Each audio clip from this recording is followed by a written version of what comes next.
This all happened at St. Andrew's Church, but it was also where I went to school as well. Happened back approximately 1979, early 1980s.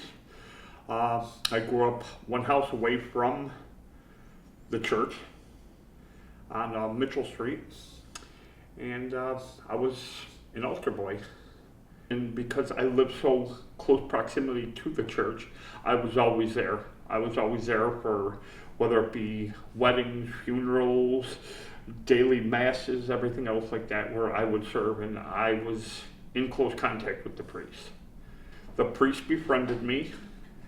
At first it was more of buddy, how you doing, whatnot, and little by little it was hand around me, whatnot, just kind of talking and stuff like that. Then the abuse progressed from that point, where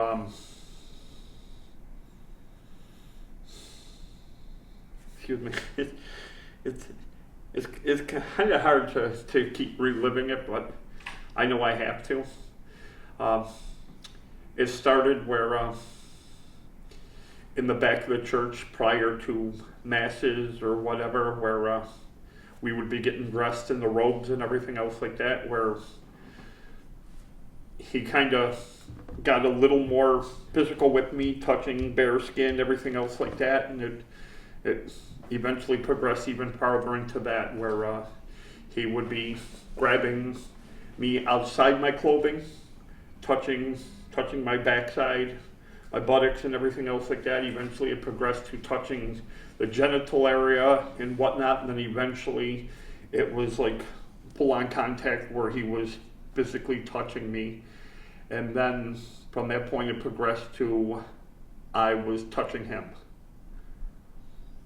My parents instilled in me that a priest could do no wrong, that they were God's servant on earth. I mentioned something to my parents, but my parents back then couldn't believe anything like that. At first, no, I did not realize it was wrong. I just thought he was befriending me and whatnot, and then eventually it just dawned on me that something is not right here. And after 5 or 6 times of the complete contact between ourselves, I objected to it. Then at that point, I was immediately dismissed as an altar boy. I was basically fired as an altar boy. My parents did not want to believe anything. My parents did not. Nothing ever happened with it.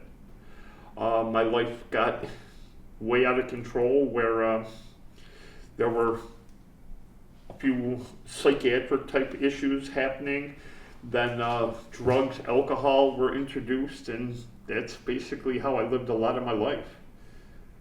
Trying to cover up and deal with it. Ever since then, my Catholic faith and trust and leadership and stuff like that is nothing anymore. We were initially enrolled in the diocese mediation program, but just prior to my time coming up is when the diocese pulled the plug on it. And just another thing that the Catholic Church has done to me by inflicting more pain on me. I thought that this was going to be done and over with, and I can go on with the healing process and everything, but it's just another way that the diocese slapped me in the face and just said, forget you. When these new laws were enacted that victims can come forward and seek some type of justice, that's what we're doing. I wonder where my life would have been. What type of job I would have had, what type of whatever, if I would never have gotten into the mental health, the drugs, the alcohol, the questionable sexual stuff and stuff like that. What would have happened to me if this would not have happened? If this path of my life wouldn't have happened the way that it did. It's more than a monetary settlement. It's peace of mind for me. I want to be able to heal. I want to be able to at least live my life knowing that I've done the right thing. Yes, it took me 40 years to come forward. Yes, it did. But how many other people have done that?